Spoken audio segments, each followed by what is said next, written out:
কথা বলতে গেলে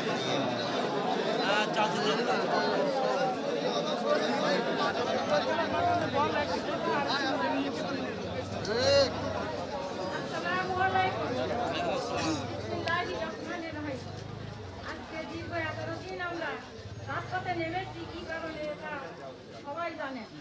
আমরা এসেছি ডাক্তার শহীদুল আলমের নমিনির জন্য। ডাক্তার শহীদুল আলমের নমিনেশন না দিলে আমরা এই রাজপথ ছাড়বো না। তাকে আমরা চিনি না। হলে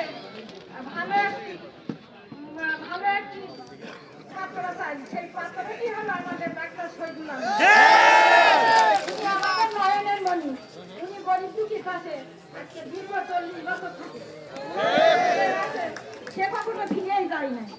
তাই আপনাদের কাছে এইটুকু অনুরোধ, আমার ডাক্তার শহীদুল আলমের নমিনেশনটা দেওয়া হোক।